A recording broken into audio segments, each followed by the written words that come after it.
bw'obeera ng'ogamba mu Busoga olinayo abantu bo olina okuba nga wabagoba muddo obwavu. If you want to claim that Busoga olinayo olina okuba nga abantu wabagoba muddo obwavu. Naye tosobola ogenda e Busoga n'amaziga ne gakuyitamu.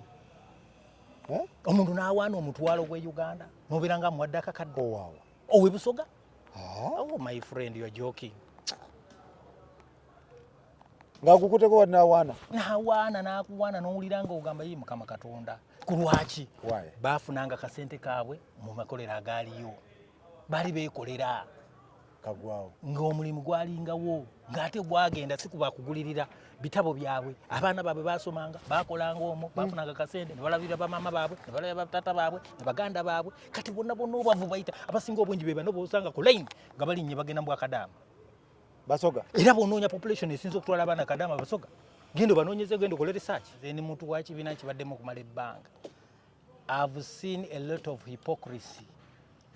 I've seen unfairness. Ndabye engeri gye bajoozeemu ewaffe eyo e Busoga bwe batujooze to the extent that n'obwavu bweyongedde. Abasobodde okukola kuyamba abantu abanaku abaawansi mubanafuyiza mubateese wansi. Ne muteekawo embeera obwavu e Busoga bw'otuuka mu nguudo zaabwe zonna amaziga gakuyitamu. Ebizimbe bikaddiye. Abantu abagula ebizimbe ebiri mu Busoga baviira eno ne bagenda ne bagula ebintu byeri. Abasoga ennaku ebaluma, amasomero gaafa ddaga, amalwaliro teri, mazzi teri, amasannyalaze lunatikana kutuuka nodda yogera ebigambo ebisinga okutunyiiza mbu walwanirira Busoga. Busoga agirwanirirako ki? Obote yakozesanga Basoga. Mu kabineti y'Obote yalinamu Abasoga ab'amaanyi ate ng'ekyabatwala eyo ku bitabo bye byaliwo. Obote yasomera Busoga. Ebintu byonna bye yakola. N'akozesa Abasoga n'atwala abantu b'omu Merit n'atwala abalala Amini bwe yajja naye mu buyinza. However much Obote tumublamingako kujjawo obwennono kingdomship. Kisobola okuba nga tukimunenyamu naye yakozesa Abasoga n'abawa emirimu. Ne bakola nga agenda ku Merit y'ebitabo kubanga naye yali musomi wa bitabo yasoma professionally yali yawo nga graduate. Ngire ebintu byonna atambulira mu bitabo. Education became a key punch to Busoga. Kyovula Abasoga bonna abasinga obungi bonna almost in Busoga 80% basomye ebitabo byabwe. Naye Amini najja naye Amini n'afuuka ne mukodomi waffe. Yawasa mu kika ekya famire yaffe y'Abasoga.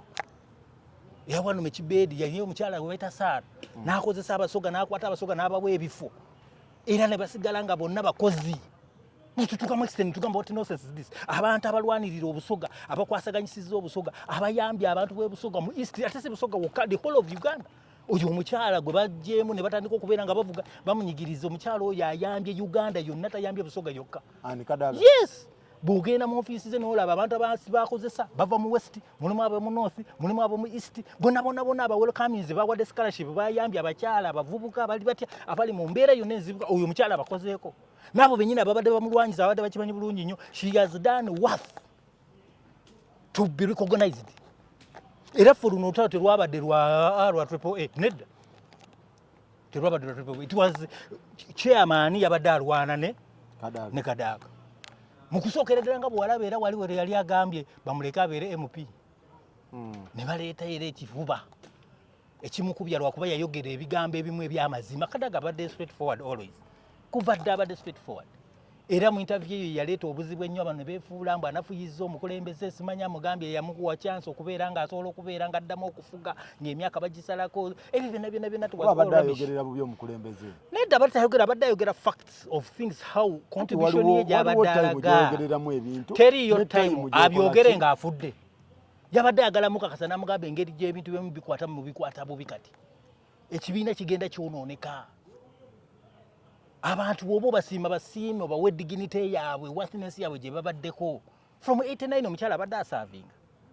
She's one of the people gwe bagamba yakola enteekateeka legally n'awandiikanga ebintu ebyatambuzanga UPM. Ekibiina kye yalimu. Najja n'atuuka mu NRA n'awandiikanga ebintu byonna kubanga ali munnamateeka n'awa guidance zonna ezasobola okutambuza abantu bonna okutuuka ku kiseera kano kabaddewo ebbanga eryo lyonna. Bwe kiba mitendeera gya kibiina atandikidde from the first level of LC. One of the best priorities nga balabo balese yalwaniridde mu kibiina kino ekya delegates waliwo abantu bebatuse ne bagamba tebabesimbako n'abaleka yabadde naye alimete okubeera mu abo n'agamba wayi omuntu ono katumweyo emyaka 5 mu 2030 ajja kuba awumudde mu mbeera ye gy'omulabamu. Yes. Era naye yali badde awummula ku kaseera ako n'agamba maze Abasoga baayavuwalira ddala tebalina ssente baavuwadde bali mu byalo baasoma balina masters balina degrees abaana be bati omuntu n'alyoka ajja ayogera ekintu ekinyiza obunyiza abantu abasoga tubadde n'abantu baffe abatubaddeko busoga yonna eweddeko kati mu gavumenti eno erikowa twalina kiva ejjinja yatuwummulako twalina abasoga baali abamanyi gwe tubadde tulina yabadde maama waffe oyo Kadaga yes yabadde alwaniridde busoga ng'ayambye ku bantu be abamanyi amanye embeera weyitamu tabbye takoze eki abezezaawo abantu nga bwekiri no teyanyagululako tanyagulangako mismanaging things doesn't mean that yabba ebintu byebidiba kubanga bisobola okubanga mu magalo kubireeta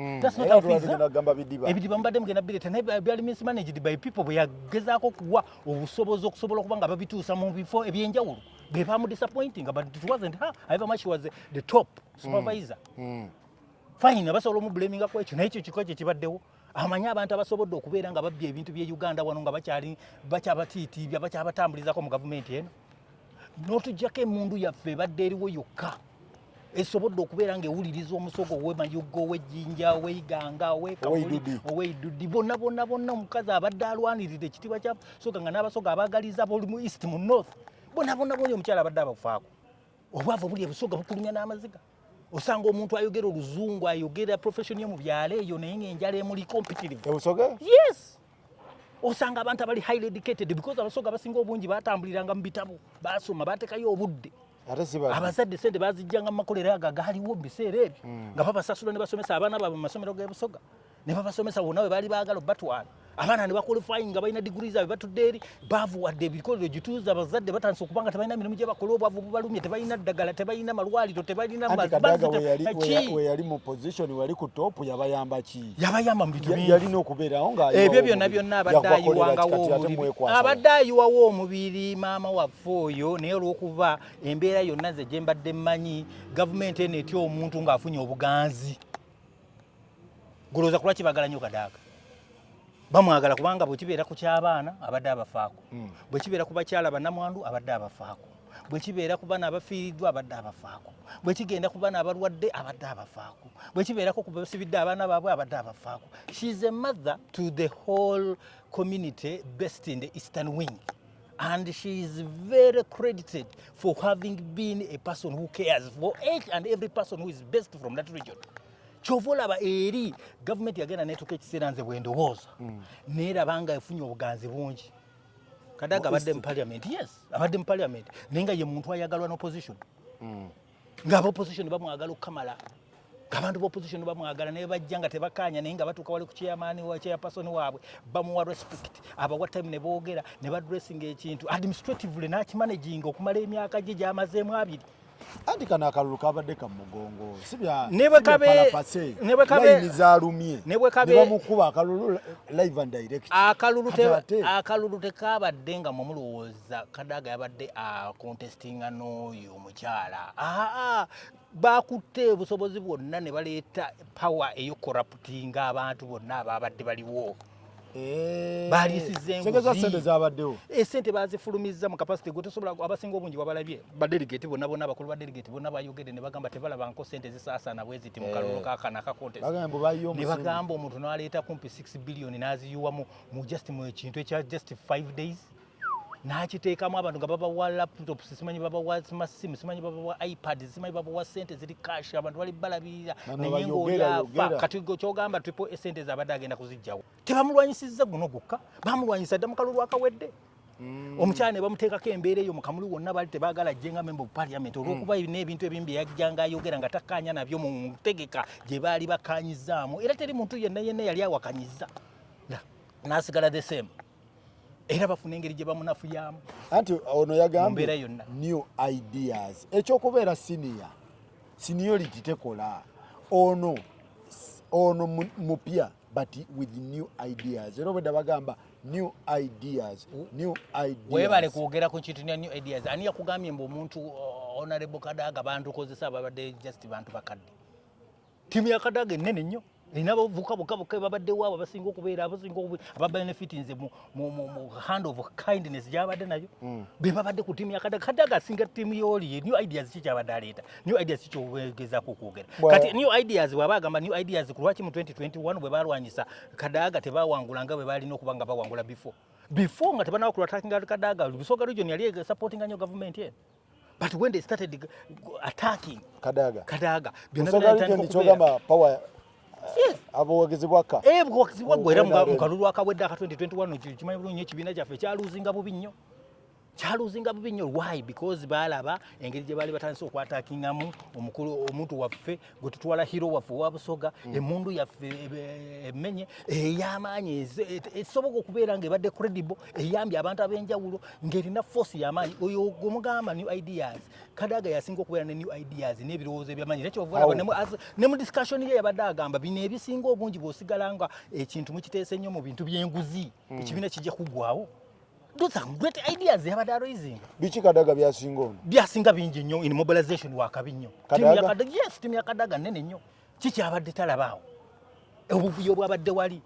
Esente zabadde zitambula. Ebyayogerako byogezi naye Kadaga asinga ki Amongo? Nkugambye mobilization tandise kikugamba byonna bimusinga. Tuku bintu byakoze.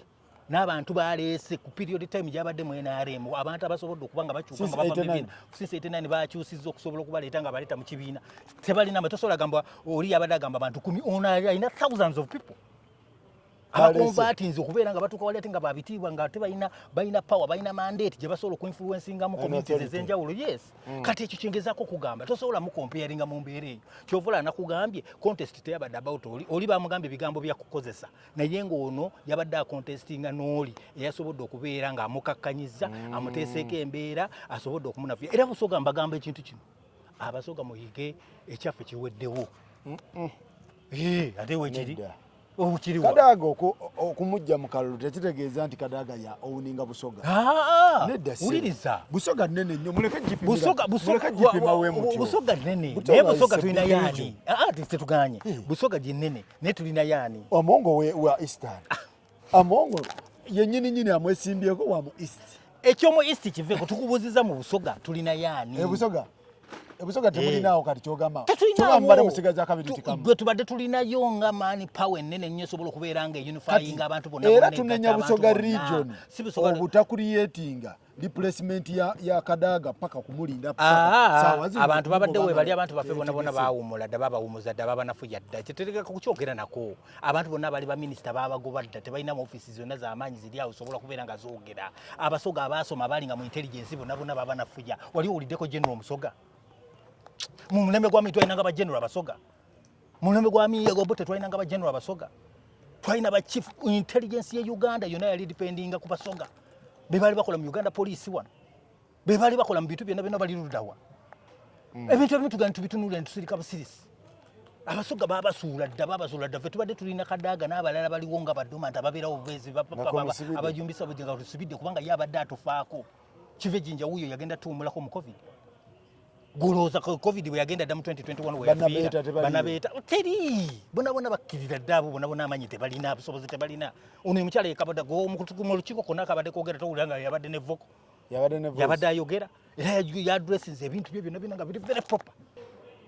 abantu bwe bafunanga ak'okulya babiggala babitunda dda corporation ezaaliwo ezaali zayamba omunaku teziriiwo ebintu byonna embeera eriwo getubeera services ziganya okutuuka mu all the places there buservice obuli obutono nnyo enjala eruma abantu baavu bw'otuuka ebusoga n'amaziga gakuyitamu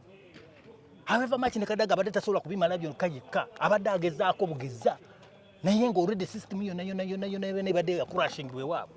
kyovola abatugamba akalu ka 2026 kana akajja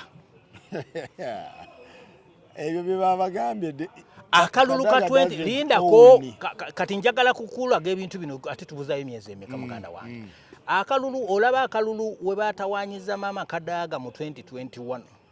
embeera report ya fuluma yali very low era ebibiina ebisinga obungi eby'opposition byatuwangula this time abantu bajja kwerabirako Abasoga balina ekintu kimu bwe bagamba ekintu mbu tukirobye be kisigala mu mutima ne tukizanyira ku rolo ya mulaka kutiisa tujja kutiisa kubanga byaffe biweddewo mulaka kutiisa tulina okutiisa sikutiisa kwogera mazima tulabe kati bagamba mobilization weeri katulabe ate mbadde njagala kusaba mama Kadaga wange singa abadde asobola okuwulira mu kusooka kuli ku humiliation eri gye baamukola eyasooka ya mu 2021 twali tusabye anyuke lwaki tanyuka bano abantu abamu abamwetolera bamukonvinsinga ennyo be bamuleeta ne bamudrivinga back era mbadde nsaba ku ssaawa zino singa abadde atuula ne yeekuba mu tooki teyali contestinze ne bwa member of parliament obwekamuli asirike yali sirise bwecce nadda mu maka ge n'atuula nadda ku mirimu gye egya bulijjo egy'obwalooya bwe ne NGOs ze zayambiramu abantu n'advisinga n'atambulira why n'alaga in solidarity obutabeera busanyufu bwo yes n'alaga mbu nze obusanyufu bwange siri contented naye bululwa n'atandika okutandika it is okay for us abasoga abewaffe twazaalibwa tulinamu emputu nnene ffe abantu abatasobola kubeera shaken just easily like that ffe abantu abogera ekigambo kyaffe ne tukituukiriza ffe abantu abasalawo ne tugamba kino tukikoze era nze mulimu omutima gwange nagambe singa maama Kadaga naasobola okutuula n'agamba kati kino ekintu kitadde kantuule kiganye kati kitwale kiganye mpumudde asirike ffe abalonzi ab'omu Busoga tukole ogwaffe akitulekere akitulekere sikutiisa ffe abasoga abalonzi abali mu Busoga tukole ogwaffe temugenda bakombi akalulu tusobola obutataaninga apu n'okutuula ewaka ne tutuula tusobola okikola bwe tuba tusazeewo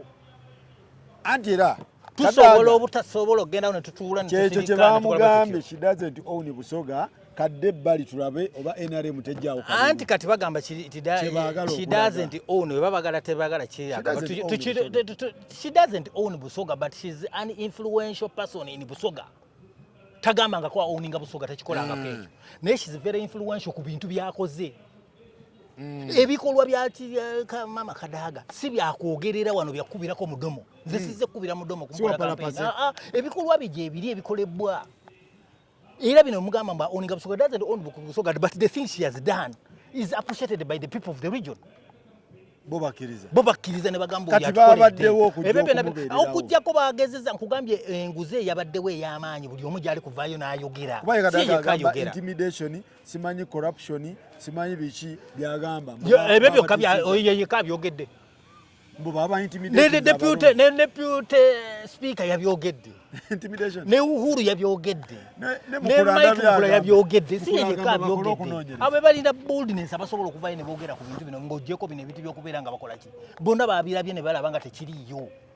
oli tasobola kusinza mandate mobilization ya Kadaga tasobola gisinza kubanga mobilization ya Kadaga eyimiriddewo ebbanga ddene era ekyali Anita tasobola kuba kalulu tasobola kuba Kadaga kalulu tasobola kamukuba mu ngeri yonna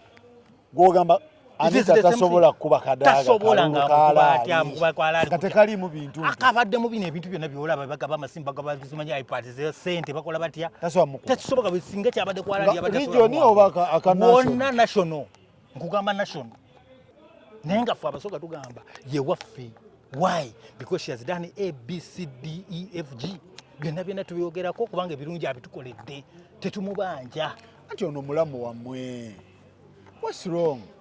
ono mulamu wammwe kwogera ku bikolwa ebikolebwa ku bantu ba community eziriwo ate community gyabadde ayogerako lwakubamu abasinga obungi abamu babitutte bubi balowoozeza bwe yayogedde ku ebintu bye bali mukola bijja ku affectinga community gyabadde ayogerako yabadde ayogera country wide si Busoga si Busoga kubanga abawogera Kadaga si Babusoga bokka bomu north bomu east ne mu Kampala ne mu west ne mu Kijje bali abamwagala ennyo yo mukyala era mobilization team ye yonna yabadde zenewunyiza nga bamufubye akalulu tekabadde akantu konna wabaddewo a lot of mad practices ezasobola okubeera nga abasinga obungi bazeekengedde era nga bagamba tejade gikyovola bagamba mbu ate bajja kwagala IGG abikwatemu asobola okubeera nga baba investigating aye byonna burning of time but for us we say as Basoga anga Abasoga abewaffe Abasoga mutesitinzeeko embeera eriwo gwe bw'otuula ng'oli Musoga ng'okimanyi bulungi nnyo osomesezza omwana we ayina masters ayina PhD batudde mu byalo baliyo tebalina kye balya bali mu Busoga wa batudde ebizimbe byonna bikaddiye ebiyiise enguudo zammwe ezisinga obungi ziganya ebikajjo biri ku kiye ebikajjo maama Kadaga yabirwanirira mu ngeri yonna nagaba byongere ku bbeeyi mukyala avuddeyo n'ateekawo embeera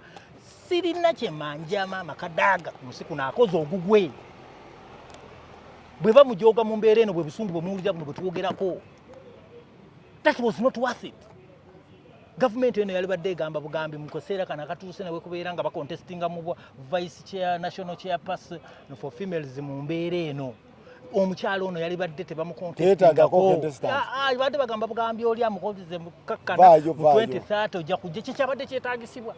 Yes, we kyabadde kyetaagisibwa because at the end of the day all the two people abalabe balese ne bayita mu buyisi bonna bali ku the same ground level eyakumwa mukyalo oyo from the time they joined. Batambulira ku notices. Yes, era tambudde ku budde bwe nakugamba ne dedication n'agyogera. Kibeera ne feya ku muntu mwennyini asobola okubeera nga sacrifices obulamu bwe bonna okusobola okubeera nga abadde nga akukkiririzaamu nga buli ky'omugamba akikola byonna n'abikola gwe n'otaninga against him or her. Ekyo kye kiruma abantu abasinga obungi naye ffe tumanyi we biva biba bya bufuzi. Kati gw'ogamba Kadaga ku level gy'aliko abadde teyeesimbwako. Tasimbwako ng'ate yeesimbwako atya abadde teyeetaaga kwesimbwako abadde alekebwa mpaka mu 2030. Ali ku level y'abakigongo. Yes! Because, my friend, what are you talking about? Did you think they just picked her from anywhere okusobola okubeera nga atuuka ku kantu? Since 1980, yes, since 89 ng'atambuza abadde asobola okubeera obuvezi like nobody. She came with the matter. Yali yasoma ebitabo ebya waggulu ennyo. Amateeka yali yagasoma. Nga mu kuwandiika documentations esobola okulwaninga party oba organization nga yabirambuluka yabikwasaganya. Abaddewo akoze ogugwe abadde lo yabeere butu omuntu okumusiima mu ngeri yonna yonna ne bwe wali badde nga tomwagala obikkako. Yabadde yeetaaga okuba nga bamuleka atambule mu 2030 ne bamuyita ne bamugamba naye omanyi this is the time tubadde tukusaba toyidda mu kino. Mukama we abadde amuyita buyisi namugamba kino tokiyingiramu kireke nkwegayiridde kite tukireke ne bakyogeramu nga bo era naye n'akikola official ne kiragira ddala bannamuganza. Otegeera abanamuganza bonna gye bali muguruminga tebalina authority bambi nabo bagezaako tebalina authority y'amaanyi ng'ebadde mu kifo kino mu mbeera zino ate oba olaba kati olaba oyita otya namuganza ate ng'olaba ono abaddemu emyaka eyo gyonna bamufulusa. Kati namuganza anaabeerako nekyayogera ajja kwogera kwayogera bikomaawo olaba oli abaddemu mpointi kyova ola nakugamba abasoga Katonda yabatonda nga ekintu kiri they are very straightforward, they are bold, bayogera ebintu okusinziira bwe babirabye n'engeri gye balabamu ebintu bye babikyamye babyogera nga bwe birina okubeera. And that's why you see we feel the pain as we who believe in her who believe in her effort abalabyeko byakoze ng'ate tuwulira pain ate nga tabikoledde bontu babusoga bokka abantu bonna kantu waide abikoze. That's why we are saying at the end of the day fe mu mutima muli mu mbeera yaffe naffe eno tugamba yatuwaayo ku age limit ate age limit yatuwaayo gwali mulimu ate nejjukira kati nakyo ekintu kyobadde obusizzaako amaaso ekintu ekyo yali akigaanye ojjukira ne bamuteekawo embiri yes yakirwisa ne bamuteekako abasajja ne bajja nga bagamba bagala mujjamu obwesigwe bamuggyeko obwasubika. You remember all that time of the saga ne bamuteekako embeera naye ng'agamba kino tekiriyo yagezaako nnyo kuba nga takiyisa naye pressure nga bw'omanyi omuntu yanafuwa era embeera nemulemesa n'agamba kakiyite kyova olaba ne bwe yaddamu n'akyogera ng'ali ku interviews ezimu akyogera agamba kyali tekyetaagisa kubanga naye she regrets for having put that into and tali proud of it era naye akiraba nga kyakola bubi nnyo okubeera nga yakiyisa kubanga alabye dangers ezigenda zijja zidevelopingirako. Kyova olaba erudda abasinga obungi lwakuba abantu teboogera bonna basobola okubeera n'ebudde obusobola okujja ne baleekaana oba ne boogera ne badressinga obulumi bwabwe. Fe abasooka tugamba tutegedde kiki batutwala ng'ewaffe fe twezudde kubanga twezudde bajjajja baffe ba anko baffe ba anti baffe abasobola okuweereranga abaana baabwe we bajjanga akasente bonna baggwawo tewaliyo kintu kiriyo bwemutunulira ku malwaliro agaliyo ndowooza mukimanyisa egala kukyogerako nnyo baagaana okwongerayo amalwaliro services zonna zikyali mu question ey'amaanyi ennyo. However much abakulembeze abamu bagezezzaako okuyambako Busoga region. Yes, but at the end of the day we are still suffering. Bwavu buyitirivu ebisoka tokola research ebisobola kumenya ogenda bugenzi n'okola research ku kyalo n'olyoka omanya kubanga kati olaba kati mulinga abagamba Kadaga yandikutte Eastern region nga gundi we yakwata West Nile oli akwate eno Kasese side kyemwagala bassebo tubadde twagala omuntu waffe abeere respected. Naye bagamba omuntu wammwe akooyeemu. Okukoowa ng'akoowa atya ng'alina ttiimu y'abavubuka? No, akooya atya ideas ng'abavubuka bakozesa bato. Abaana bali ku ttiimu ya Kadaga they are below 40 years. Bato Yes, it is between 25 and 40. So ekyokukowa tebakyekwaza. Ekyokukowa bakiveeko. Kadaga kyogamba okubamba emyaka gye balaba kutambula obulole nga bumuluma talina hand of command. Aina tiimu e buildings ekintu kino Kadaga takikoze yekka, aina tiimu ye badde building emugamba mu kyalo kino waliwo obuzibu bwe buti, mu mbeera eno waliwo obuzibu bwe buti, twagalayo obuyambi bwe buti. Abantu aba meeting abantu abagenda wa Kadaga si bakadde bavubuka n'abakadde mwe bali be bajja okutungula okumu addressingira ensonga ze buli lwabeerayo ku weekend. Guvanga ku member parliament atulayo buli weekend ng'abantu batuuza yes nga kumpi atuuza abantu 100 but yes every weekend Saturday Sunday yes abeerayo n'awuliriza abantu be n'awuliriza ensonga zaabwe n'awuliriza obulumi bwabwe n'awuliriza ab'enjawulo ne bakola batya bakola point ne bagenda ne bamulaba ate tabulemererwangako kuyamba muntu mu ngeri yonna. Tourism wa Busoga amukoze atya bbanga lyonna lyabadde ku top. Ebintu byonna abasinga tourism gundi byengezaako kugamba it is still her effort okusobola okubeera ng'abadde agezaako nnyo okuwogerera Busoga oyo oba okuteekawo embeera balukogonizing tourism sector ya Busoga bweri abadde akikola tekiwaliwo kotinera bwogenda mu tourism ya Busoga bajja kugamba Mama Kadaga yabadde the biggest gear mu byonna ebibadde bitambula mu byonna ebitambula mu Busoga ebitambulwa byonna ebyobulambuzi ebiri eyo byonna abadde abigezaako kubeera byonna abadde abitambulira n'okutambula nga bw'afuluma atunda Busoga eyo mu ngeri yonna esoboka mu nsi ez'enjawulo. Olaba abazungu bonna batuwalisita abasinga mu Uganda babeera Busoga. That's what you should know. Batuwalisi bonna ababeera mu Europe ababeera mu America ababeera wa bonna batambula ne bajja ne bagenda mu Busoga ne balambula because buli lwagenda mu conferences I introducing Uganda n'atunda region ye ya Busoga n'ababuulira ebirungi ebiriyo n'ebifo ebirala ebyenjawulo n'abazungu ne basalawo ne bagamba bajja kulaba ku kino kiri ne balambula. That's how things have been. Kati ffe ku lwaffe tulaba nga baamu disrespectinze nnyo ekyo kyabadde tekyetaagisibwa kyetugezaako kugamba. Chairman w'ekibiina abadde ayisobola okubeera ng'akola ekyokusaba ate kanga enjala yategedde mbu Obusoga abantu njala yebaluma. Why do you think there was a lot of money scattering? There was a lot of money. Yes, abantu eriwo enjala bw'eba eruma abantu bakyuka babatusiza wali ne babawa ssente ne babawa bino ne babawa biri ebiri exciting ne bamanya kati kyova olaba Abasoga njagala muyiga ekintu kino ekibateekebwako okubeera ng'obwavu bajjagala tusigale nga tuli mu baavu basobole okubeera nga basobola oturidingira mu bintu bino ebyekisirusiru bakuleetere kano bakuleete kasukaali bakuleetere omunnyo bakuleetereyo akagaati bakuteekereyo bino balowooze bajja kati Abasoga abuzibu bwe muba musobola okubirya mubirye naye ffe tulinze olunaku olw'omuzira olw'okwesalirawo ffe tujja kuba tulonda okusinziira ku Busoga keeki efunye national cake kati katubuuze national cake ku national cake Busoga erinawo ki kibuuzibwa abantu ku national cake yes erinawo ki ekisooka abantu baffe bonna batugenzeeko abasobola okuba nga batukolera tubadde ne bakiva ejjinja tubadde n'abasajja baffe bamigereka abaliyo bonna gye bali naye nga bali domante bakyalinawo maanyi obalaba terina na ddoboozi lye balina batudde butuuzi batudde bo baba retiringa dda. Tubadde n'omukyala yekka abaddewo yekka ng'asobola okumirumirirwa oyo omukyala mpaji y'amaanyi nnyo tosobola kumutwala nga muntu munafu. Byakoze members of parliament banoonyeka Busoga basobola okubeera nga bakoledde abantu ebintu ebyo batono nnyo babale bubazi mu ministry ya government Abasoga bali luddawa mwina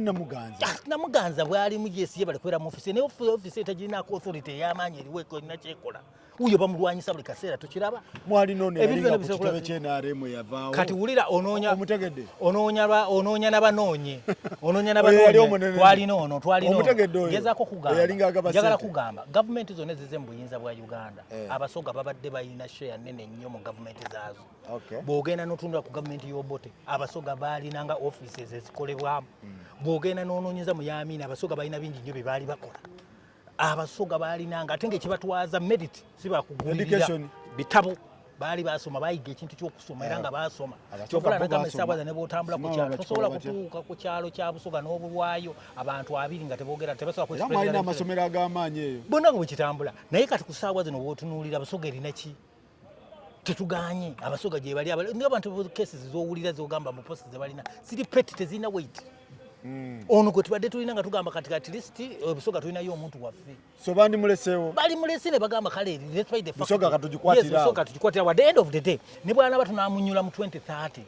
tumunyunyulirawo ne tufuneyo omulala tumuleeta ate tumuteeke waawo nga Busoga mwennyini wawu asobodde okubanga akola ebintu ngono byabadde akola simulamu simbiki nga tugamba ono tuvunyeyo omulala obusoga kati already terinaawo shares mu government eno eri luddawo madam Sigaza Kadaga bano bona betulina bali dormant bayitawo bwisi ba puppet tebalina nekyasobola kutuuka mu meeting ne chairman n'amuddamu bamagogo gye bali nabwe leka kutubuulira kati yasobola kwogera kinaawo oyagala tulabise bulabisa abantu kati saawa zino abo bagoberezi so Kadaga gwe madam Sigaza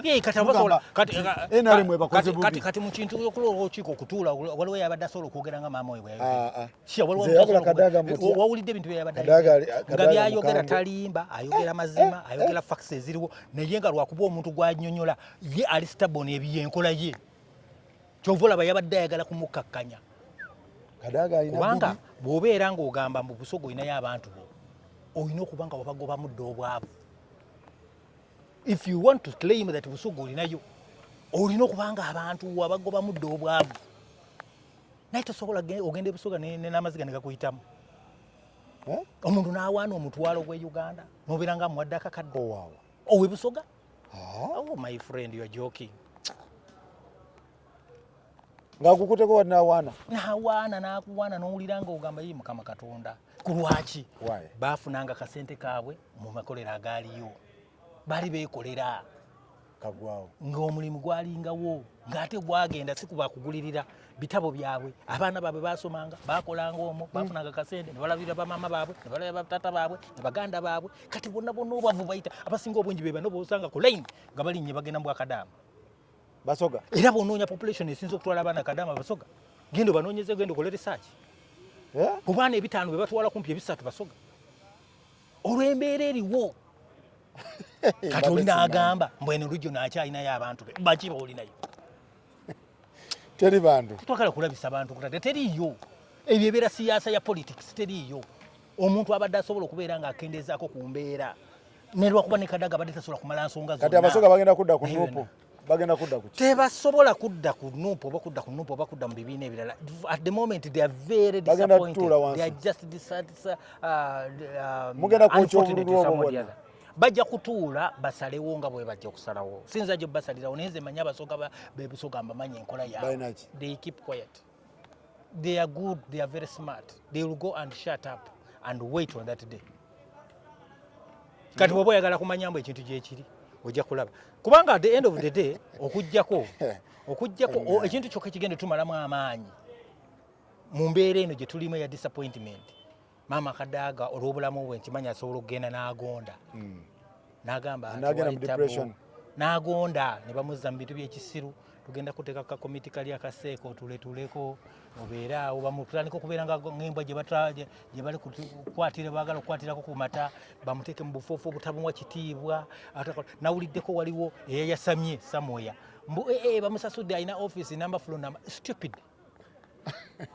who told you mbu olw'okubeera ng'olina office bwagibeeramu kiba kitegeeza emirimu gyakola minene nnyo gyetaaga okubeera nga gyetaaga space is that also a privilege naye nti abeera babuuza Kadaga kikyatanalya Kadaga si kyakulya kyatanaba kulya kyekitiibwa ne respect okugimuwa yes kyokka kubanga Kadaga tali kusaba ssente nedda tali kusaba ssente ayagala kubeera abadde yeetaaga okubeera appreciated era yabadde ayagala mukama we ayimirire wali agambe anti mugenda lowoozesa abantu ku nsonga z'ekifo lindako bakadde be bagirwanira si bakadde force ya Kadaga si yabukadde okubeera nga tulina omuntu asobola okubeera ng'akuze tekitegeeza abantu abamutambulirako bamobilizers be oba abantu abamukirizaako tebasobola bonna bavubuka abaana basomesa abantu basomesa oyo omukyala alina scholarship zakoledde ku bantu ab'enjawulo Abannayuganda nasi Basoga bokka ekitali less than okubeera olwo bemanya abali e Canada eyo waliwo abantu bangi nnyo Basoga Nsete association eriyo gimanyi bulungi ebeera mu America kyekolera abantu bonna bava mu regioni zonna ez'omu East mpitirivu Kadaga yakire abona yes mu masomero gonna ge bagenda mu yes baba lobbyingira scholarships ezo ne bazivuna Kadaga ku education mumanyi kati njagala abantu batubuulire kyekira kye bali bagadde bagala oku appreciating end point twagala abantu kubeerawo nga bagamba Kadaga fe tugamba Kadaga abadde asaana better than the humiliation gye bamuwadde oli bw'aba ayagala contestinga naye nga kye yabadde ayagala okukola ekyo yabadde ali ku level ye kale alete ku level ye tetuleeta ono n'oweekwasa mbu abaddemu emyaka 3 aleese abantu 10 you are talking ogamba oti oleese abantu ababadde mu opposition abantu 10 ng'okomparinga n'omuntu alina thousands of people baleese mu kibiina nga bava mu bibiina ebyenjawulo ekyokuleeta amongo omuteeka ku level ya Kadaga ekyo nakyo disappointment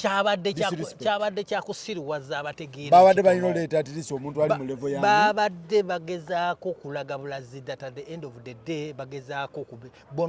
kwesasuza okuva ku bigambo bye byeyogera mu 2021 ku bintu by'ekisanja ku time age limit. Yes, ekyovola bano ne mukama we yabyogedde yagambye nze bulijjo oyogera nga soogera siddamu. What does that mean? It means in 2021 embeera n'omukomperinga n'abantu bano abalala bonna b'ojanjawazizza ng'alabira ddala abantu abasinga obungi tebabadde very loyal as the way has been. Oyo omukyala nga yawandiisa akatabo kokka akoogera mu mbeera gy'ayiseemu yonna okubeera waali. Some of you might even get surprised. Yeekumako bwekuminga omuntu n'asirika. Yabadde yeetaaga something better than that. Yabadde asuubira mukama we waakiri yalibadde this time the second time after the first simulation yayogeddeko gye bamukolako mu 2021 mu bintu by'abasipiika yakkiriza bamukolako simulation ne this time yabadde asuubira yo okuvaayo nga bwe yagambye abalala bonna bwe batudde ate nga nkimanyi bulungi nnyo force yavudde mu bo ne beekolamu akakungu ne bagamba ekifo ekifo ky'obwa chairman temwekyesimbako ekyafa chairman temukyesimbako babadde beetaaga naye bagambe kubakyala tekimuluma mwenaremu waliwo ebifo ebitakwatwako nekyakataka naye yabadde agamba mu byabakyala omukyala mumuleke kyebadagala yes kubanga lyembadde ne relationship zange zenina omukyala oyo mu mbeera yonna ebaddewo she deserves to be given that space amwoyo kataimu ako kagwe ebisigadde ebirala bali badde omwayo etaano nomugamba etaano nomugamba fine after 5 years between the 5 years nemutandika okwogera nomugamba the next gundi ejja mu 2031 yes omugeza this time naye yabadde akigende yalivuddeyo naye formale n'ababuulira kino kyaddamu mu politics anyuse agenda kunnyuka wa constituency kino akivuddemu n'awumulibwa mu bitiibwa oba Kadaga n'Amongo tebeematira nga bba abantu kuba nakyo kirabika weekiri because nze nawulira Kibedi nti bannamuganza bano be baapika Kadaga yali tayagala kudda mu bintu bino nga yabikoowa bannamuganza bwe bamupika jangu olw'okuba balabawo Amongo good enough we baligamba mbu bihiyase namuganza abadde ku ttiimu ya gundi ya mukyala Kadaga kyengezako okugamba Triple A talinaako buzibu bwonna there's no problem. Tewali obuzibu nera kugambye si yabadde contesting. The chairman of the party was contesting with Madam Kadaga. Okay. That's what it means. Kyogambye sente zabadde zitambula ezo ebumbi bwonna bali kwogera bagamba oba splitting bwo buli mu room oboogerwa. Kyogamba bonna nga bujerudda watanze butambuza bwati. Can you get 6 billion shillings supplying? Ngabantu abadde agaba buno obusente ku banaku nga tofuna ako kakadde nakuwaayo nakuwa pocket change obo kibi ebinasobola okuwako enjala nekubeerako naye asobola okumaliriza ekizibu ky'omuntu ekyokubeera nga bamuwadde miliyoni 4 naye naawe abadde akimala Kibedi bagamba mu miliyoni 4 ng'aziwaddani anti vaayo ng'abiwaddani yagaba ne Range Rover teziriyo ezo Range Rover kati ebyo bwagaba Range Rover bibina byegulidde ate bagambye yagiwani Sebo Range Rover yagiwani Amongo tagaba bino akwata abantu nga 10 n'abawe ebina ng'abiwaddani esente zabadde kisasinze kubeera the biggest blow of money was on this delegates conference baba balidemba ezo sente zebabadde okulaba kati kwa Amongo ateekamu sente ezo ng'azijja luddamu bazze nga bakugamba bugambi baagala kumaliriza this time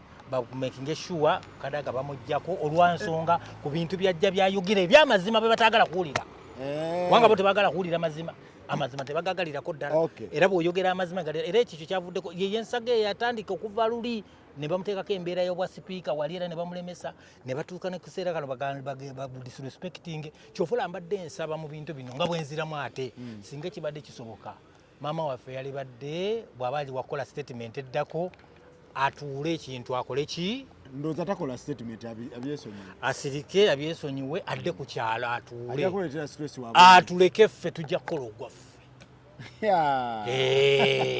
akakutiisa sikutiisa ffe tukola ogwaffe netango doyi bagamba nti ate yawadde mutabani we ebyo byonna nga bwe byabaddemu byonna kati obuvuyo bwonna bubeera mu mbeera byebintu byeyogerako ne luli era yakola ne statement n'abagamba singa ebintu bino byeyongera okubeera mu kibiina ku tayimu eri bwe wali juzi ng'ayogera ne mukama we yagambye ebintu bino bwe byeyongera okusinziira ku ripooti gye ndikuwa tuli mu great danger abantu bagamba nedda tango doyi wakoze kikyamu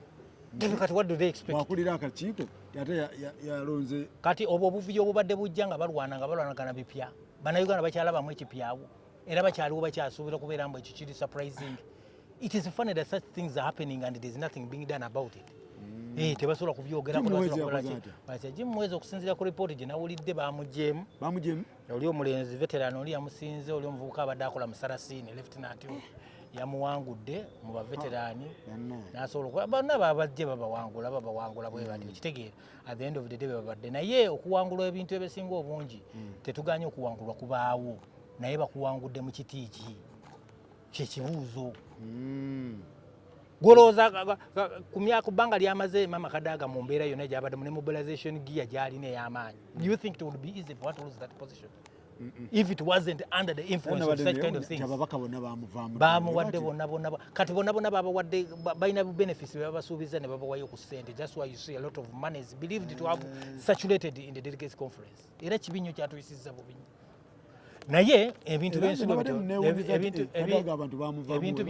awamu n'afunawo 0 awala n'afunawo ate ffe tetuli kwogera lwakuba mbu tubenefiti nze ku Mama Kadaga era bagamba nsobola okubeera wano mbuba Kibedde akuba ekikopo olw'okuba Mama Kadaga nze Mama Kadaga sina kye nali muliddemu n'ekintu n'ekimu naye nayagala dda saaviisi ze nze simufunangamu nadde n'ennusu n'emu naye nze nayagala bwagazi ebikolwa bye ebisobola okubeera Busoga region tesobola kuteekateeka buntu nga ne national cake bonna abaffe baagwayo nga tebabawa positions ez'amaanyi. Busoga region okubeera nga efuna national cake ino okuleetebwamu abantu nga bagenda ku bifo eby'amaanyi ebirina authority ebirina command kyetugezaako okugamba kati abatudde akakambe kubanga ffe tubadde kiva ejjinja bwe yawummula yali akuta akambe nga gy'alinga era be bantu abasinga obungi abasoga bafuddemu naye abantu abasinga obungi bagenda ne bawummula nga tebalina kintu kyonna kye balina. Abasoga baka si babbi tebakolanga babadde bakolanga emirimu nga omugenzi kiva ejjinja ng'abeeramu n'avaamu ssaawa 3 mu office abadde akola yes abadde loyo naye ne ssaawa zino kuva bwe yava mu covid ne chairman we tagendangayo kubagiza abantu be bawaka tagendangayo kubanga covid yaggwa dda mu 2021 bwe twaziika giri emyaka gigineena yali badde agendakuttakambe ku keeke bamujeeko ate tebamureplacinga na muntu w'amaanyi abantu bwe bati baba bawummudde kwata omulala omuleete kubanga abantu bangi nnyo abasoga abaliyo abali badde baagala okubeera nga babeera mu position ezo naye n'otuteekerako abantu abatasobola kusalawo talina kye basobola kukola ne ku byalo tebalina kye bateeseeyo kyova olaafa abasoga nsamodi yatha mu nsonga zino ezakadaga z'omubuuliza tukyali mu maziga g'amaanyi nnyo. Ekibiina bwe kiba kyasazeewo bwe kityo mugende n'amateeka g'ekibiina temwefula ekibiina okusalawo ekirala temulowooza kibiina kyammwe nti bakadde be bakirwanira omuntu aba akaddiye muleete new idea ekibiina okusalawo tetulina buzibu na kibiina kusalawo naye ekibiina kisalewo nga tekirinaamu any hand of influence. Yes. Ekibiina bwe kiba kiyokubisa bwabadde influence kubanga tujjukire omuntu bwe yayogera kati mukama we bwe yayogera ebigambo bye yayogera ng'ayogerera ku maama waffe ono tebyali birungi wabiwulira engeri gye yabiddamu naye ffe twabinterprete ne tugamba naye omuntu agamba atya mbu yatuleetera obwakyabazinga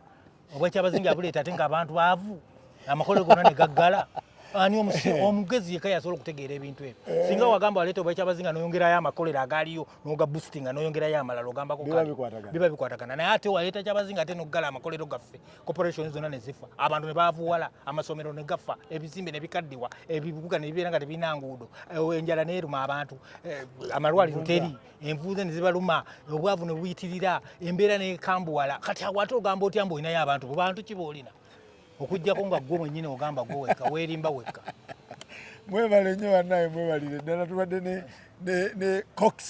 General Cox Kibedi okuva wali mu region y'e Busoga naye nga musajja awangalira mu kibuga mwaddukayo region mwagidduka muli eno mu kibuga tetwaddukayo tubeera eno nga tunoonya nga tufuna engeri gye tunafunayo akabambi gye mugwa ku keeki tusobole okutwalako abeewaffe naye kati olaba owaffe komanda ni chief waffe bamugobye bamunafuyiza kati baba munafuyiza ffe tuli maziga meerere komanda ni chief waffe tuli maziga meerere naye bamugobye ku front ensi bwetyo bwebeera kyova olaba akaseera ako bwe kalituuka abamu tujja kuzina amazina mugambe batugudde eddalo embeera bwetyo bwetambula bino byonna okujjako obusoga nga mugiwadde recognition eriyo kati mwagala babakolere teri kinnuma nanoonya bameja general nembuuza ba general mu Busoga gavumenti eno bali luddawo ne mu poliisi omwo mulimu tulina abantu abaliyo ku rankizi abo bakyalimu abatonotono abaliyo abatali kumanyi yes gye bali abasoga abaliyo abalimu buli kubanga kuva dda munnaye mu mulembe gw'Obote abasoga babatwala ne babatambuzanga ne babatwalanga okusoma olw'ebitabo byabwe be bali basinga okukola intelligence n'abateesu era Obote yabatwalanga eyo mu Israel okusoma n'abatwala mu America mu Russia eyo okusoma Amini we baleeta n'abatwala eyo mu Libya mu Saudi Arabia eyo n'abatambuzanga mu ng'abatwala okusoma intelligence ya Uganda be bali ba key people abali bakola ebintu bino ne ku ssaawa zino osanga omuntu n'onoonya era bw'otuuka omusoga n'omugamba wamma abasoga mutubulire eyo mwinayoko ku musirikale yenna ali ku ranka ya bwa genero adde eri ng'atunula eri bw'omubuuza kati kitegeeza ki ffe baatufiisafiisa dda kyova olaba mu kutufiisa bagadde kutwambula kati nedda tokoma muliro mu bantu ate nkoma ki sirikuma ekintu kati kale gwe mpaayo baje waliwo omukyalo ono namwerabidde yalingaawo ku kitebe ky'enaareemu lwakuba yava bamukyusa yalingaawo nga agaba sente Kasule Lumumba. Kasule Lumumba we wamwe mwina bannamuganza Kadaga mukabira Lumumba bwe bamujja mu office eyo situbaira gyali erinnya tulya luze liberanga soda gwe bayitanga Vimito. Kasule Lumumba tetumanyi yalaga kati kyeva kugamba waliwo okubeera waliwo omuntu omuwa office ngeri dormant ye Kasule Lumumba. Yes engeri gye bamusasulamu okubeera Secretary General bamusuula tetumanyi kye byakola tetumuwulira namuwulira ndowooza ne amawulire tegasobola toyina waali yasembayo okulabika mu mikolo gya kyabazinga Kasule Lumumba gye kyokka bwe twasembayo omulaba kyenva nkugambye abantu bonna abewaffe fe bwaba tujjako dda abantu betwalinamu essuubi kati bwe mba njogera ebintu bino gwe lwobaleeta n'obamentioninga baabasuula dda Busoga tekyalinayo muntu w'amaanyi ayimiridde baaliyo ne bakola ebintu byonna ne bagezaako okuteekawo embeera kyamugobesa kubeera nga naye performance ya Busoga yagaana gye kyatuka okuseera nga kalulu kawedde aka 2021 ne bagamba kati ono amaanyi takyalinayo talina potential naye ne beerabira mbu omuntu gwe baateekako embeera yafaako esasaki era gwe bateeseko embeera mubadde ne Bobangayina bonna ababadde mu paalamenti kasi oyogedde ekigambo Obangayina omutegedde kati oyo abaddeyo naye nga ali ku keeke ne keeke kijje mwagalo kati kiki abadde aliko naawe abadde ku Obangayina nga bw'oyogedde era abadde ali Obangayina abadde ku Obangayina ate abeerako nga bwekiri bamukuba mu kamyufu ekitegeeza talina kintu kyakoledde bantu Obangayina bamukuba kyova olaba bw'ogaana okuwasa golowooza ku lwaki Maama Kadaga oyo eri asinzibwa businzibwa twabadde tuteesa n'okuteesa ntugamba bwe kiba kisoboka buli disitulikiti eteekeko ekiwumbe kya Kadaga buli district kamuli mpozi nga mugamba kamuli nedda wonna buli district mu east yonna mpaka mu north bagambye Kadaga badde akolera basoga mwetaga monument ze community gyayogerako yonna inayo hand of support nene eastern wing yonna ginamu hand of support tubadde twetaaga omuteekako monument ye ne tugiba nga tugisimba buli district buli region buli district zonna ziri mu east bakatuntu bonna sibeewamu Katuntu ali ku keeke abo bakatuntu n'ekibedi kibedi nedda kati Katuntu ali ku keeke kikyakoze Katuntu abadde mu kintu ono owa Jema nakugambye abantu bw'oyogerako ne bw'obanoonyerezaako those are dormant participants nga bali mu kifo nga tebalinawo kye bakola ng'owulira buuliza erinnya ago nga bw'oligasoma kati ogasoma busomi nga bwe bagamba ebyo byonna nga bw'obyogerako waliwo okwogera erinnya ne lijja n'obusobozi kati erinnya ne lijja n'obusobozi kati oyogera ku Maama Kadaga n'oteekako abo naawe nga bennyini bajja Kadaga abo bonna babadde bakonsultinga oli maama bajja ne bamwebuuzaako n'abagamba ebizibu byabwe ne bajja ne bakaba ebizibu byabwe tuli bwetu tetwagala tukole bwe tuti amalwaliro gano galinamu obuzibu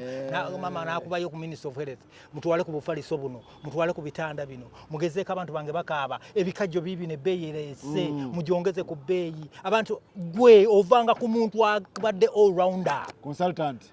Consultant all round nga buli muntu amutuukirira bwakiri akuwuliriza n'ateekawo embeera n'akuyambako kyakuyambye. Bano bonna bakatuntu notisi zonna ze batambulirako za Kadaga. Zonna bwe zitambula zonna zibadde ku Kadaga nga ze batambulira. Kati katutu bw'omubuuza ku kyalo akozeeko ki bajja kugamba badde baziika bantu.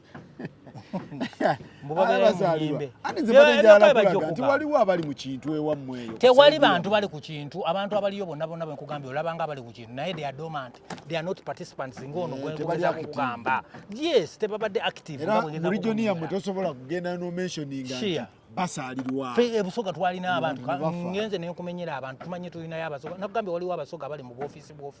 naye nga tebulinawo kyesobola kukola ku society y'abasoga. That's what I'm trying to tell you. Tulina abantu abalina obusobozi abalingayo ab'amaanyi abasoga ng'owulira nga boogera erinnya bwe riti. Mu mulembe gwa erinnya Kadaga lisobola okugaayagaaya bano bonna b'endeese. Osobola obiteeka waabo osobola bateeka Kadaga. Abo bonna bali wansi nnyo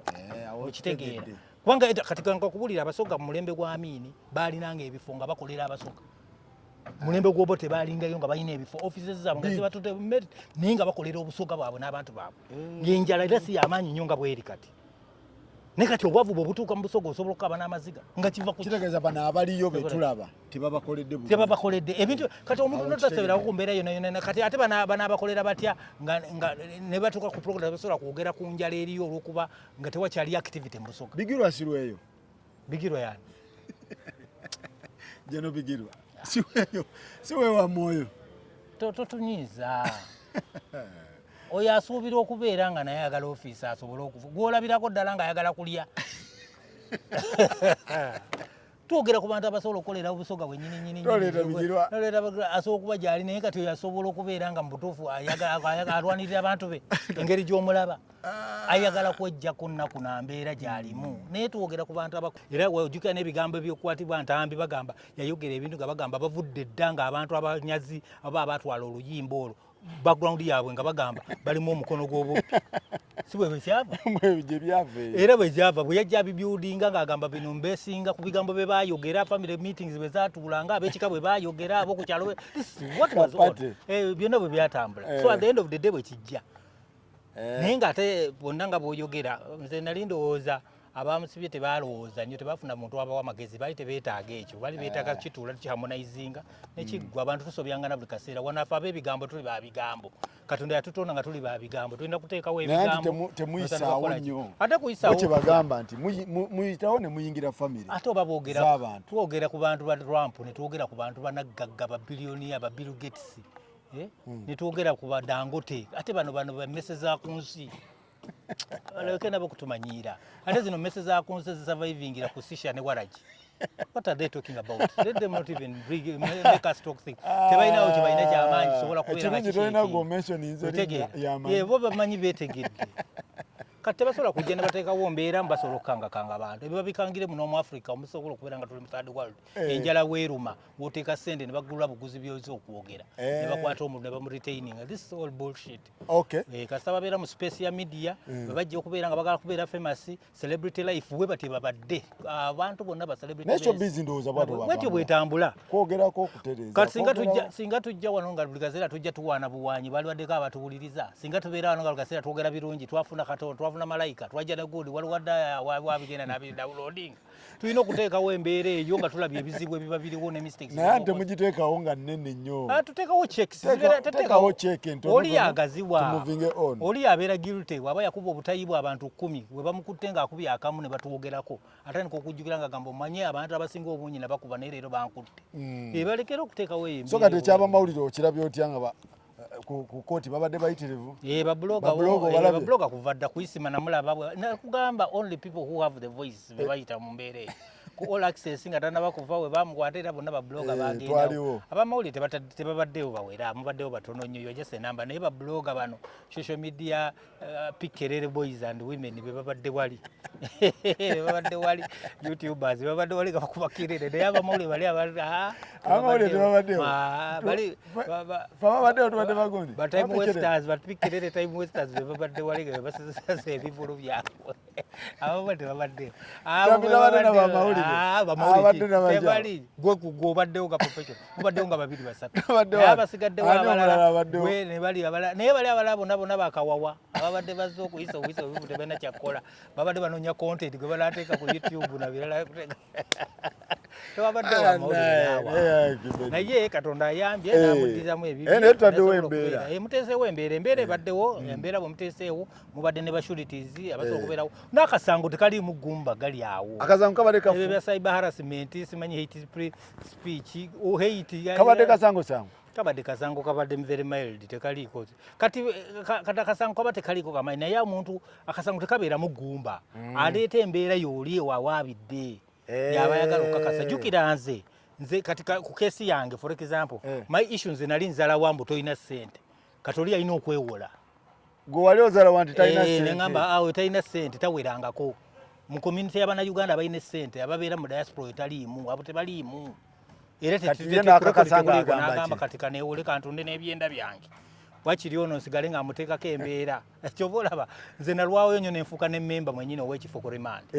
so that's something that we knew naye ffe twagamba teri agenda kufulumisa nadde 10 tujja kugobanga n'emisinde mpaka we yatuuka ndooza ne bamugamba naye olabika gwosiruwala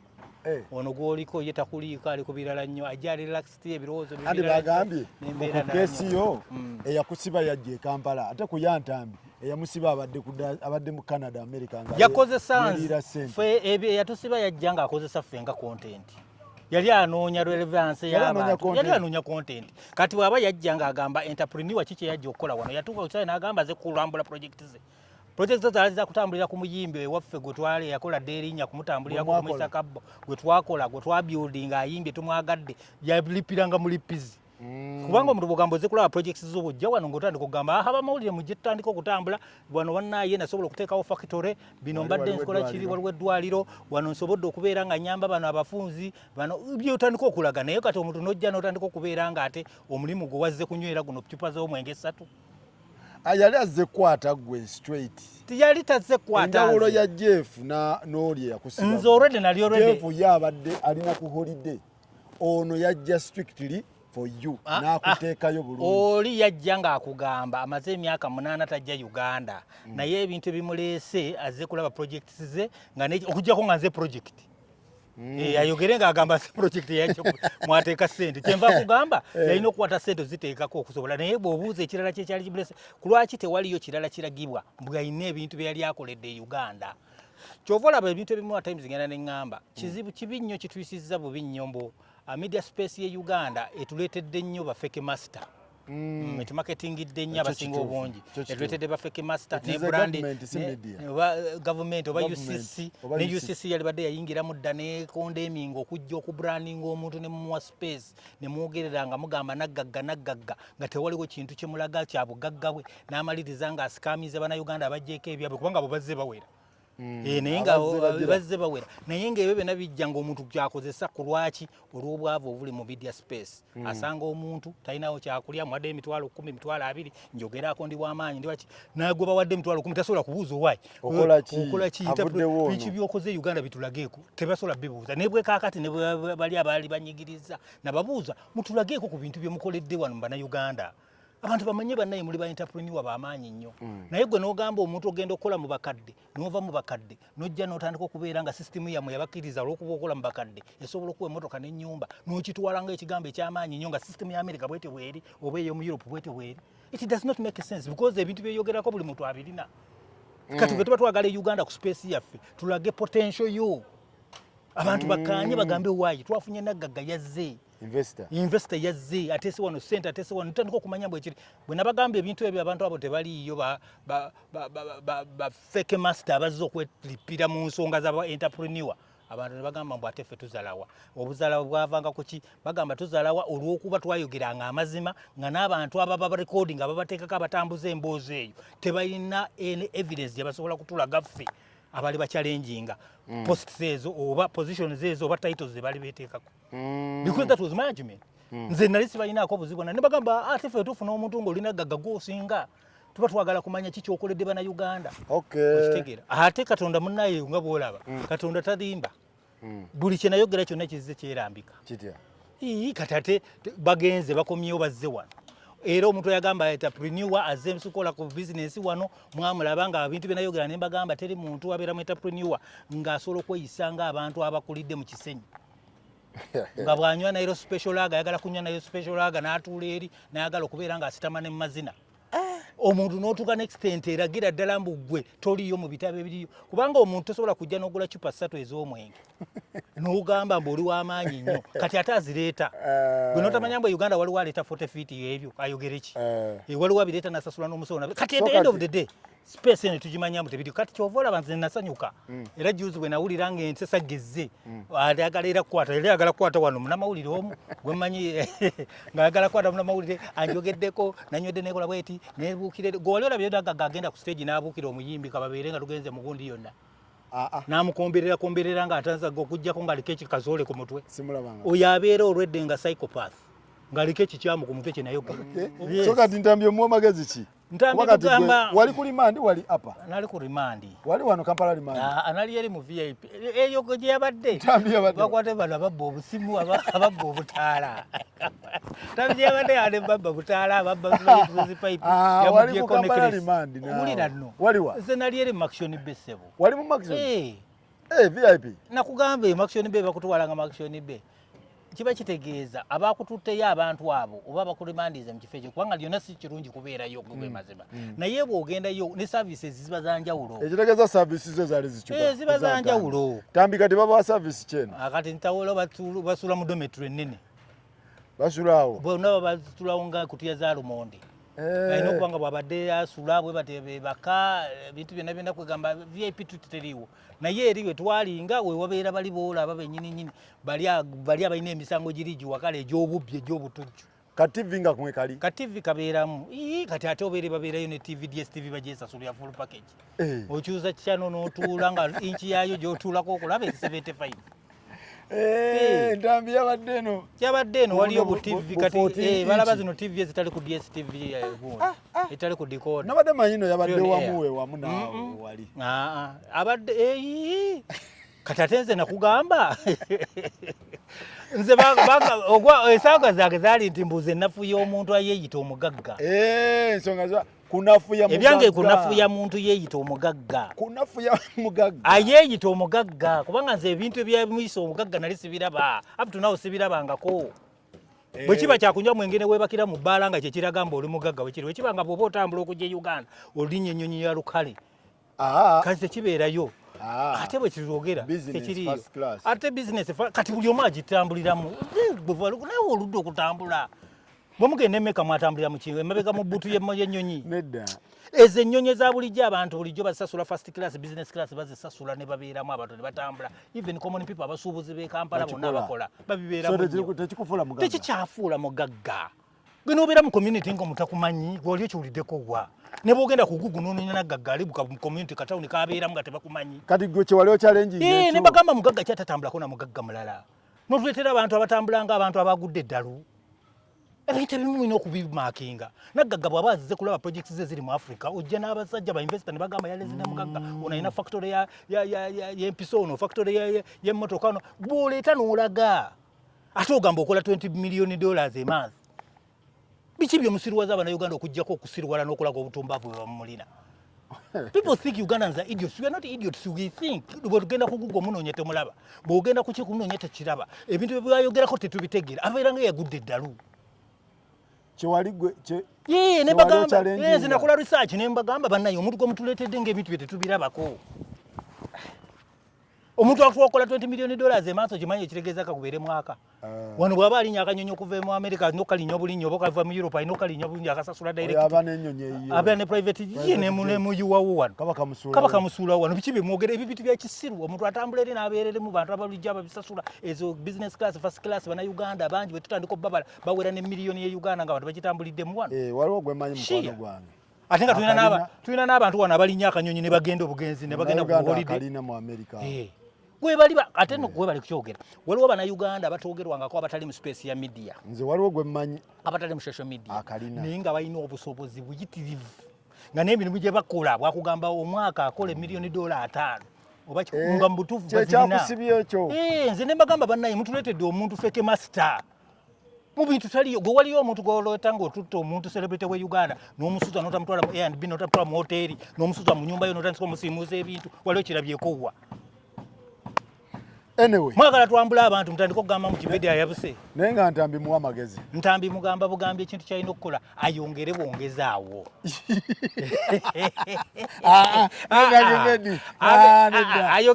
abeere professional atandika okutangaaza ensonga zino ng'azitangaaza naye yetegereza naye tava ku mulamwa because that's what is making him to be a critic tabivaamu atayagala bivaamu kubanga ndowooza alabye embeera egenze anti kati abasinga obungi bobeera kawadi nga tuli fayita bw'oba kutwala eyo wansi ne bakurimandinga owulira ng'ensi ekomye olowooza obulamu bugenze bantu bangi nnyo bano bonna boolaba ba leaders ba Africa bonna abali mu politics abali mu bugagga banka zibasibye babatuteka ebyabwe naye they keep on walking so you don't have to give up olina kwongeramu bwongezi kati ngaze bwondaba omuntu ondaba n'okola n'ogamba omusajja ono alabika asobola n'okuyeekera gavumenti kubanga ekintu bwe kityo bwe kirina okubeera tazikiza era kubanga nze n'ekibuuzo kyange nkyakibuuza kyobola mugenda mubimbuuza nabagamba nze mubimbuulire omuntu ajja naŋŋamba ono naggagga tumuwero kamingire tumwagaza ate abantu bajjeko enjawulo muve mu bintu by'okugamba mbu ffe tuwalana tetuwalana tetuwalana tuba twagala ebintu ebiri legit tutandika okubeera ng'ensi yaffe bye twogera tuli really professional nga bw'ogamba naggagga bakubuuza obugagga bwogereko kataseeyo eryetya entrepreneurship gyakola Uganda eriki business bwe twetogera lwaki bano bahamu baani basudiru baani bebantu kubanga balina ebintu byabwe biraga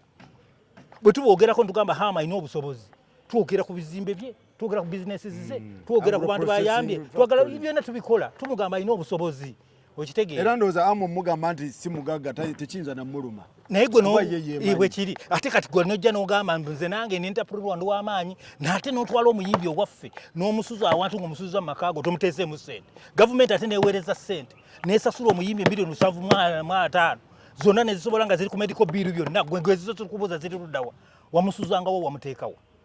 okujja ka insurance akasobola okubeera nga kaliko ka ssente ntono nnyo nga baduuza bamuteekako ga $15 tuli bakambwe ino tweyanza nnyo tweyanzege tubadde wano ne Kibedi okuva wali mu regioni y'e Busoga naye ng'awangalira eno Kampala ye agamba Abasoga tebali happy Kadaga okuvaamu